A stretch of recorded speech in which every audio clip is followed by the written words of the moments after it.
like they used to before. And I can't sweep you off of your feet. Will your mouth still remember the taste of my love? Will your eyes still smile from your cheeks? And darling, I will be loving you till we're 70. And baby, my heart can still fall as hard at 23. I'm thinking about how people fall in love in mysterious ways. Maybe just a touch of a hand. Me, I fall in love with you every single day. And I just wanna tell you I am. So honey, now take me into your loving arms.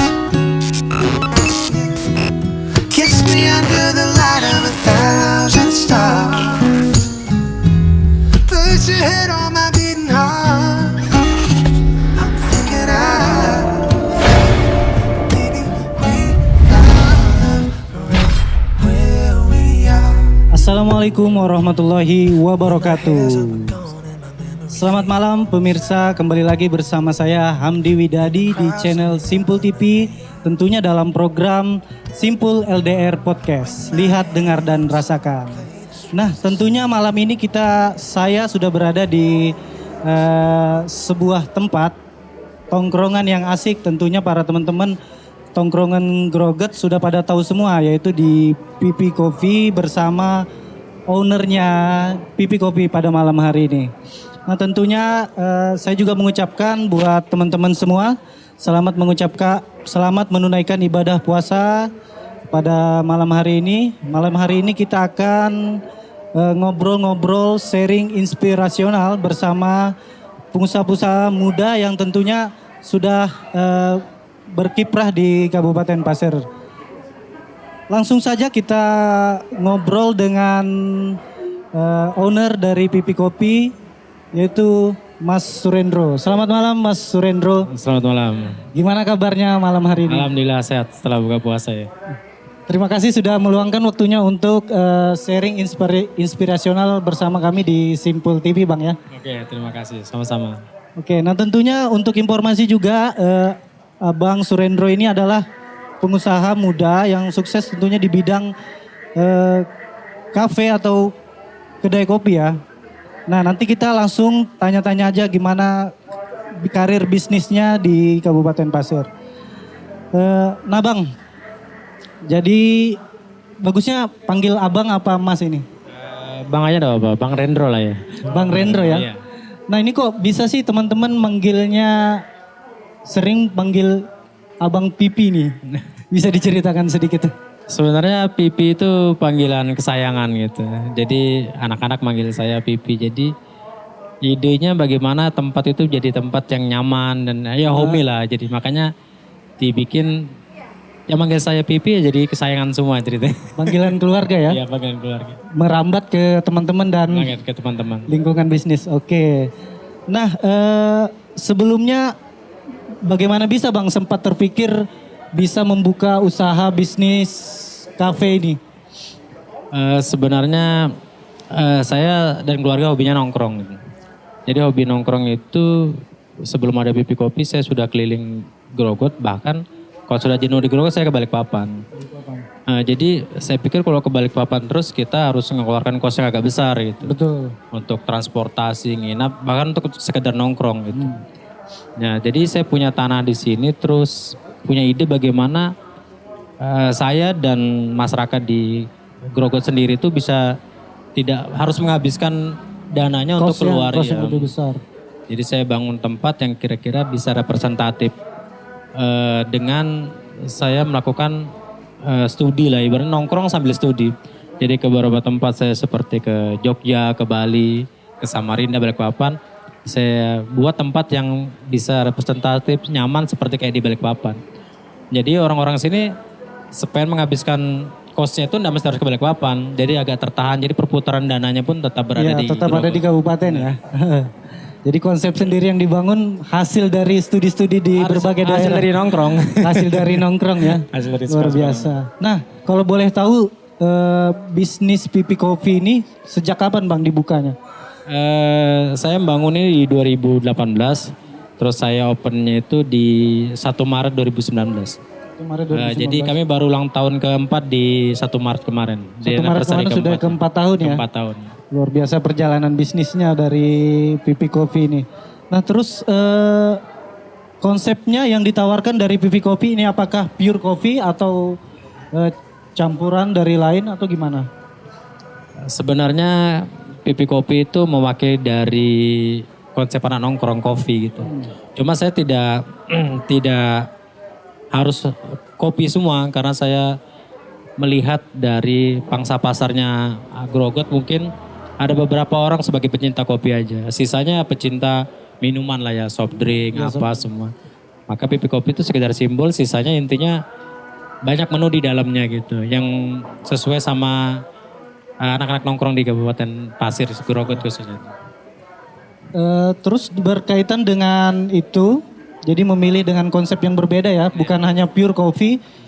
Nah gimana nih menurut Abang dengan fenomena nongkrong, kan ini lagi marak nih kafe yang ada di, lagi booming-boomingnya sejak mungkin saya lihat sejak 2019, 2020 sampai sekarang lagi booming-boomingnya. Gimana nih menurut Abang anak-anak nongkrong ini, apakah mulai bertambah, apa rame? Ya kalau sebenarnya di Grogot sendiri boomingnya mungkin di tahun-tahun itu ya. Tapi kalau untuk di luar Grogot, untuk lifestyle nongkrong sudah di tahun sebelumnya gitu. Jadi pertambahan lifestyle gaya anak nongkrong dan para pebisnis itu kadang menyelesaikan masalah itu juga di kafe gitu. Kafe, betul. Jadi mereka tidak di tempat khusus, sekarang mungkin sambil ngomongin bisnis sambil bisa ngopi di Bisa kafe. ngopi, betul. Nah itu animonya sekarang makin bertambah dengan bertambahnya banyak tempat-tempat tongkrongan yang ada di Grogot gitu. Sebenarnya itu saya senang ya tidak jadi sebagai kompetitor buat saya gitu. Jadi semakin banyak anak nongkrong ya semakin mudah-mudahan itu bisa memacu pikirannya, inspirasi dia, mungkin mereka bisa dapat sesuatu yang baru di tempat tongkrongan itu gitu menurut saya. Nah jadi ini kan berbagai marak nih di kafe-kafe yang ada di Tanah Grogot ini, di Kabupaten Pasir tentunya. Nah strategi Abang Rendro sendiri nih gimana bertahan di tengah ekonomi kan lagi naik turun nih, di tengah kembang kempisnya dunia usaha, apalagi kafe-kafe ini banyak yang buka kemudian tutup lagi, buka pasang surutnya, itu gimana strateginya bertahan di tengah kondisi ekonomi yang seperti itu?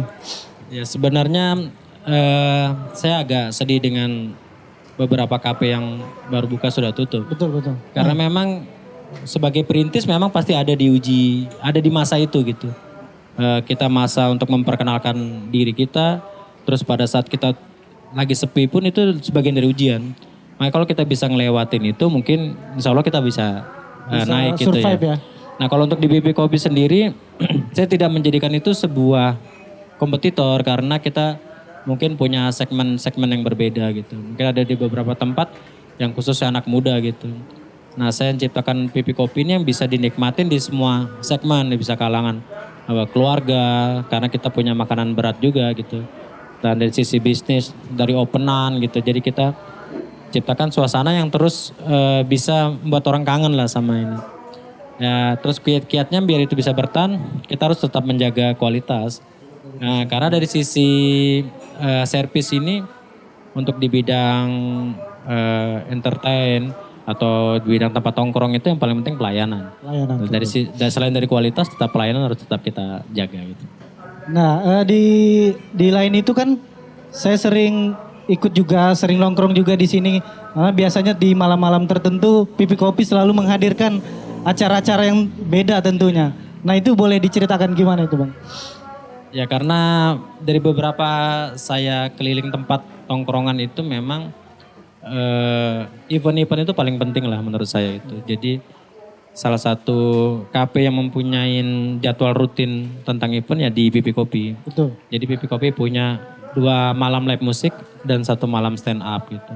2 malam live music. Live musik dan 1 malam buat stand up. Jadi untuk 1 minggu kita punya 3 event rutin di Pipi Kopi. Jadi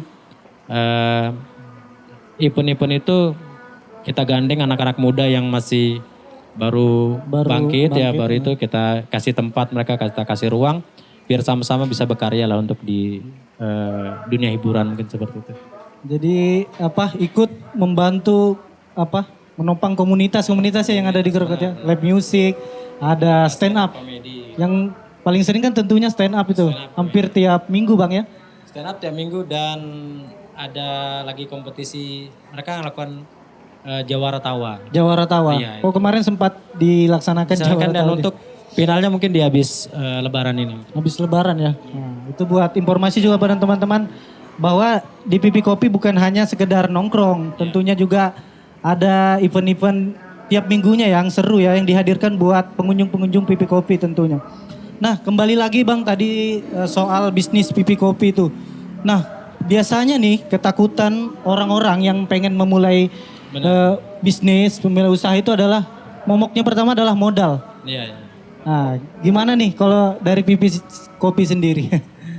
Ya memang saya hampir kurang percaya bahwa modal tuh bukan salah satu item yang tidak terlalu dipikirkan. Karena memang modal yang butuh gitu. Nah cuma kita lihat dari seberapa besar yang harus kita keluarkan gitu. Misal kalau kita sebagai pemula, kita dengan modal kecil ya kita buka yang kecil-kecil aja. Tapi dengan tentu omsetnya juga yang tidak terlalu besar gitu. Nah cuma masalahnya ini sekarang bagaimana teman-teman tuh bisa menggawangin itu. Maksudnya bisa mempertahankan itu. Jadi kadang-kadang teman dengan modal yang terbatas itu dapat kena hari atau minggu yang turun, dia langsung langsung drop. Dia malas lagi untuk memulai sesuatu baru.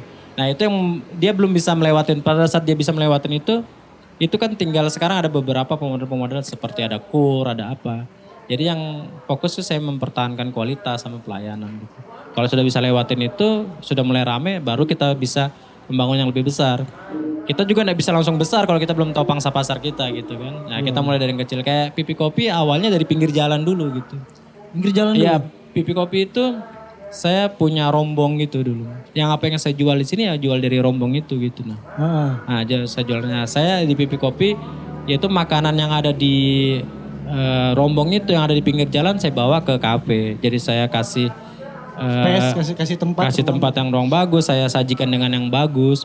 Saya kasih dengan hiburan-hiburan ya. Jadi ya bisa, tapi isinya padahal makanan pinggir jalan juga sih sebenarnya. Tapi jadi berbeda ya karena kemasannya diolah sedemikian. Itu mungkin bedanya kita di situ. Kita harus bisa membuat sesuatu yang dasarnya sama tapi dibikin berbeda, nanti nilainya tuh berbeda. Nilainya akan tentunya berbeda. Betul. Oke, sangat inspiratif sekali. Nah, jadi gini, soal tadi dengan makanan tentunya dengan strategi-strategi bisnis yang berbeda ya tentunya dengan yang ada di luar. Apakah Bang Rendro ini kepikiran lagi nih untuk membuka cabang atau lain bisnis baru selain kafe? Atau mungkin sudah ada? Sebenarnya saya sudah menjalin bisnis kafe ini sudah yang keberapa kali. Saya dulu punya toko tas gitu, terus punya distro saya pernah gitu. Cuma karena memang kita dihajar dengan barang online gitu kan, otomatis barang-barang yang bersifat material, bersifat barang, itu sekarang sudah memang berat. Menurut saya yang paling bertahan untuk sekarang untuk memulai bisnis itu di bidang jasa. Gitu. Di bidang jasa ya? Ya, bidang jasa itu seperti laundry, pangkas rambut, terus ongkir, ekspedisi itu, terus macam-macam bergerak di bidang jasa lah. Misalnya konveksi apa itu. Karena bergerak di bidang jasa, barang itu kita hajar online. Online yang tidak pakai tempat ya kan. Iya. Tidak bayar karyawan itu. Minim operasional. Minim operasional yang tanpa bayar listrik dan apa-apa. Jadi dia bisa harganya juga bisa diturunkan, ditekan itu. Karena memang gitu. Makanya untuk kalau di bidang jasa kita tidak bisa terlalu online. Jadi apa yang ada kita di depan kita. Ya kayak catering atau bisnis makanan mungkin masih bisa eksis untuk sekarang. Jadi sebelumnya memang sudah mulai banyak ya merambah di bisnis-bisnis sebelumnya. Sudah, saya punya laundry yang sudah berdiri 10 tahun gitu. Masih bertahan sampai sekarang? Masih bertahan dan ada 5 karyawannya kan gitu kan. Itu istri sama megang. Selain laundry? Selain laundry, saya ada di luar deh kayaknya. Oh, ada di luar ya? Iya kayak ikut di penanaman, misal di pembibitan apa gitu semua. Luar biasa ya. Jadi memang banyak ya lain bisnisnya Bang Rendro ini selain pipi kopi. Ya, untuk di Gerokut sendiri kalau kita mau buka cabang mungkin terlalu dekat ya. Terlalu dekat, ya betul. Jadi kalau kita buka di Kilo atau di Tanah Priuk juga orang mungkin masih bisa geser ke sini gitu. Ya karena Iya, kalau kita mau buka di Kuaro atau di Kerang itu mungkin masih jumlah penduduknya masih kurang terlalu banyak gitu. Jadi contoh teman-teman yang ada buka di sana pun akhirnya tutup. Mungkin kita bisa melakukan survei itu dulu. Makanya KFC juga tidak masuk ke sini kan ya karena mungkin dia melihat dari surveinya itu seperti itu. Nah luar biasa, jadi ada beberapa bisnis yang sedang digeluti ya dari Bang Rendro. Nah ini kan seperti itu pasti bergelut tuh dengan waktu. Kesibukan, harus mengurus ini, mengurus itu. Nah itu gimana Bang? Belum lagi mengurus kafe, nanti belum lagi keluar, belum lagi mengurus bisnis yang satunya. Ya kita memang tidak bisa bekerja sendiri gitu. Maka saya merekrut teman-teman yang ada di sekitar saya yang muda-muda yang kira-kira masih bisa kita andalkan, yang berbakat. Dan saya latih dia bagaimana cara manajerial. Jadi misalnya kalau di laundry ke istri saya, terus di pembibitan tuh ada teman saya di KP pun saya tidak terjun langsung. Hanya sekedar ngawasin karena ada orang yang saya percayakan juga di situ. Orang yang dipercaya. Iya, jadi selain kita menambah pemasukan, kita juga membuka lapangan kerja. Itu yang paling penting sih menurut saya gitu. Untuk di Gerokot sendiri mungkin menciptakan lapangan kerja itu menurut saya suatu kebanggaan gitu. Dan menciptakan orang-orang yang bisa dilatih untuk menjadi seorang yang mumpuni nanti itu suatu kebanggaan buat saya. Betul, itu sebuah pencapaian terbesar. Nah, biasa juga nih untuk para pebisnis yang punya banyak lain bisnis di sana sini, biasanya juga menemui satu kendala nih Bang. Biasanya membagi waktu dengan keluarga. Nah, Abang sendiri mungkin gimana dengan membagi waktu dengan kesibukan yang luar biasa tadi dengan keluarga, dengan anak? Ya kalau keluarga saya baik-baik aja. Emang kalau kita jadi pilihan tuh salah satu. Kita harus mengorbankan keluarga demi bisnis atau mengorbankan bisnis demi keluarga gitu. Nah memang paling susah caranya bisa berjalan dua-duanya gitu. Nah saya bisa lakukan itu berjalan dua-duanya ya karena saya harus bisa mempercayakan beberapa tempat usaha saya kepada orang yang bisa saya percaya gitu. Kalau di-handle semua ya bakal pusing juga. Betul. Jadi kita harus bisa mantau keluarga bagaimana. Tetap utama keluarga ya. Anak-anak bisa sekolah dengan baik apa itu. Dan bagaimana bisnis kita bisa berjalan dengan baik. Nah cuma ada beberapa teman bisnis yang tidak bisa percaya sama orang lain. Betul. Jadi dia di-handle sendiri akhirnya memang pusing sendiri seperti itu. Iya betul. Jadi memang kita butuh orang yang bisa kita percaya dan kita bisa melatih dia agar dia bisa jadi orang kepercayaan. Gitu. Wah luar biasa. Itu salah satu salah satu tips buat teman-teman yang mau mulai bisnis, tetap keluarga yang utama. Nah di bidang bisnis ini juga pernah nggak Abang Rendro ini di berbagai lain bisnisnya dapat kerugian? Atau pernah mengalami kerugian? Oh gitu? Kalau itu pasti jatuh bangunnya. Ya. Saya rasa teman-teman yang sudah besar pun, bisnis sudah besar pun pasti pernah ngalamin ini gitu. Ya karena ya saya rasa memang disitulah ujiannya kita. Ujian dari pada saat kita sudah jatuh terus kita drop, tidak mau untuk memulai lagi, disitulah titik awal kita kegagalan kita. Saya kayak bisnis, saya punya toko tas, punya distro ya jatuh juga pada saat itu. Ya. Cuma bagaimana kita bisa cepat untuk bangkit dengan cari bisnis lain lah. Makanya mungkin kegagalan itu jadikan ilmu pembelajaran gitu. Nah sekarang mungkin saya bisa membaca kira-kira bisnis apa yang kira-kira bisa bertahan dan bisa menghasilkan. Kalau kemarin kita semacam orang yang baru buka bisnis gitu, ikut-ikutan. Jadi kalau kita mau coba ini, coba itu, kita tidak melihat dari sisi pasarnya itu gimana. Tapi dengan kegagalan-kegagalan itu saya bisa tahu lah dari mana titik-titik yang harus saya perbaikin gitu. Jadi belajar dari pengalaman ya, Belajar kemudian dari pengalaman memperbaiki. dan belajar dari kegagalan. Mungkin kita masuk gini. Saya penasaran nih dengan menu-menu atau minuman-minuman yang disajikan di Pipi Kopi itu apa aja nih Mbak yang menjadi best seller biasanya buat pengunjung? Kalau di Pipi Kopi selain kopi, kita ada kayak misalnya, karena segmen saya juga bukan segmen anak muda banget gitu. Jadi kita punya minuman panas gitu, misalnya teh sereh panas gitu kan. Terus kita punya anak mudanya kasih ada mojito lime di situ, ada leci, teh leci. Terus kalau di makanannya di Grokot sendiri mungkin ya saya belum pernah nemukan bebek seenak bebek ke kami gitu kan. Bebek goreng atau bakar? Bebek goreng. Ya, jadi mungkin di sini belum pada pernah coba yang saya berani jamin kalau bebek saya itu untuk rasa dan aroma bebeknya sudah tidak ada gitu. Jadi memang menurut saya bebek gitu. Terus, Itu resep sendiri atau ya resep dari sendiri resep ya? Pipi Kopi ya. Terus ada nasi goreng siput apa gitu. Ya harganya nggak pricey banget lah. jadi memang beragam ya dari Beragam. menunya sendiri. Beragam. Makanya untuk berbuka puasa pas memang di sini banyak. Ya cocok nih buat teman-teman yang Banyak pengen buka puasa bersama bisa langsung reservasi ya nanti Langsung di reservasi Pipi Kopi. di- Memang karena menunya ini beragam dari menu nongkrong, makanan berat juga ada. Wah luar biasa. Kalau untuk jam operasionalnya sendiri Bang? Jam operasional untuk hari biasa kita dibuka di jam 12 siang. Jam 12 siang Sampai ya? jam 12 malam. Tapi karena ini Bulan Ramadan. bulan Ramadan kita buka di jam 3. Buka jam 3 ya? Ya, buka jam 3 untuk persiapan di bukbernya. Buka puasa Iya. bersama. Sampai jam 12 malam deh. Wah luar biasa. Abang, biasanya yang sering ditemuin masyarakat Kabupaten Pasir, mungkin para pelaku usaha kan, khususnya di Kabupaten Pasir. Biasanya kan bisnis-bisnis di Kabupaten Pasir ini yang startup yang baru mulai itu kesulitannya biasanya rame di awal terus sepi. Nah itu gimana itu Bang? Biasanya inovasinya untuk mengatasi hal seperti itu. Ya, kalau di Kabupaten Pasir sendiri sih saya sering nemuin itu ya.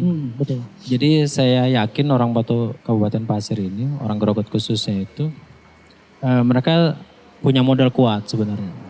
Cuma untuk berinovasi kurang. Jadi mereka agak pakai mode tiru lah ya. Jadi apabila sesuatu yang sudah cukup ramai nanti banyak yang ikut itu. Nanti banyak yang ikut. Dan mereka juga tidak sedikit, pasti konsumen juga awalnya banyak gitu. Nah cuma kelemahan dari teman-teman itu, mereka tidak bisa mempertahankan itu. Jadi memang menurut saya sih usaha itu kamu punya ilmunya lah. Kamu bisa, kamu mau dan kamu punya ilmunya. Pada saat kamu bisa aja dan mau tapi ilmunya tidak ada nanti bakal jatuh sendiri. Jadi menurut saya itu kita bagaimana bisa mempertahankan dari kualitas, dari sisi pelayanan, dari sisi harga gitu. Jadi ada beberapa menurut saya teman-teman yang di sini nih dia sudah mendapatkan pelanggan tapi dia tidak bisa mempertahankan itu. Jadi kalau dari seleksi alam pun akhirnya pandangan pada mencari tempat yang lebih baik. Nah, saya berpikir bahwa Pipi Kopi jangan sampai seperti itu.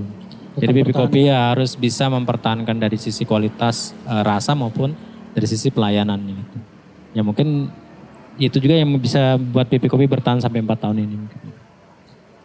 Di samping itu kan mulai banyak nih di tahun 2023 ini kafe-kafe yang baru bermunculan. Tentunya juga dengan konsep-konsep yang berbeda tentunya dari Pipi Kopi. Nah ini gimana buat abang sendiri, apakah ini jadi ketakutan atau jadi tantangan buat abang sendiri gimana? Kalau ketakutan sih enggak ya, Enggak tapi ya? kalau tantangan pastilah. Sebenarnya dampaknya pasti ada gitu. Dengan adanya buka kafe-kafe baru atau buka tempat baru, otomatis kan Grokot dengan jumlah penduduk yang tidak terlalu banyak, pasti mereka geser ke sana ke sini.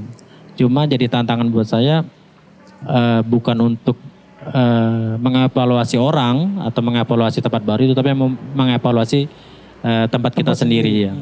Kira-kira yang bisa kita menarik orang lagi itu apa? Terus kelemahan sampai orang geser ke sana itu apa? Jadi lebih banyak kita fokus untuk memperbaikin Pipi Kopi sendiri. Misalnya dari sisi pelayanan, dari sisi rasa, dari sisi tempat. Ya otomatis kita hampir setiap tahun tuh pasti ada sesuatu yang baru di Pipi Kopi. Baik dari sisi background, sisi menu atau apa, pasti ada menu-menu baru untuk mensiasatin itu. Ada inovasi baru. Ini ada yang menarik nih. Di belakang saya ini ada peralatan kopi sepertinya ya.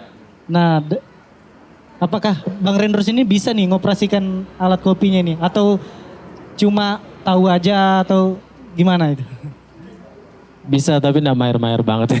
Nggak mahir ya? Ya, sebenarnya mesin juga baru. Jadi saya buka ini, saya melihat maunya orang Grogot itu apa. Jadi saya tidak bisa ngasih sesuatu yang bagus tapi harganya mahal gitu. Karena di Grogot sendiri mungkin kalau dikasih yang pricey gitu mungkin orang enggan untuk masuk gitu. Jadi kita sesuaikan sama maunya konsumen, maunya karakteristik orang-orang sini, maunya nongkrong dulu gitu kan.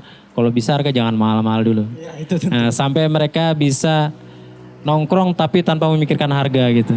Kalau sudah kayak mohon maaf di kota-kota besar sana mereka masuk tuh enggak ngeliat harga lagi sudah. Yang penting tempatnya nyaman, cozy, rasanya nyaman, harga sudah ada masalah. Jadi saya menciptakan itu baru saya kasih peralatan yang sudah mulai memadain gitu. Jadi kalau orang luar datang ke sini pun bisa saya kasih menu yang seperti di kota-kota besar lain. Makanya saya adakan mesin kopi juga atau apa. Nah dengan melatih barista-barista yang baru itu.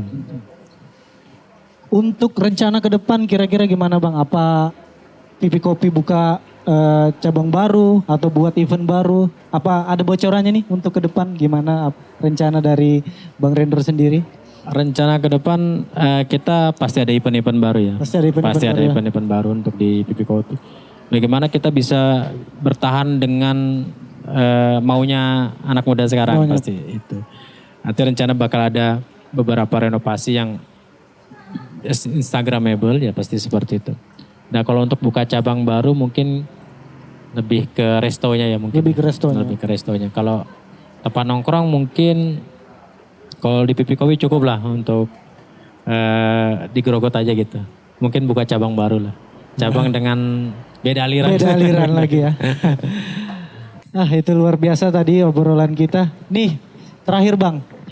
Pesan buat anak-anak muda di Kabupaten Pasir tentunya yang khususnya buat yang mau mulai usaha, pesan-pesannya nih buat pemirsa-pemirsa semua bisa disampaikan. Saya pesan khusus buat teman-teman yang startup baru dan para lulusan-lulusan baru itu kita harus bisa berdiri di kaki sendiri. Maksudnya ini tempat kita harus kuat di tempat kita gitu. Yang saya khawatirkan nanti kalau kita malas-malasan, kalau kita kita mudah menyerah, nanti kita bisa dimasukin orang-orang dari luar. Orang-orang dari luar yang survive, yang dia harus makan, harus bisa hidup.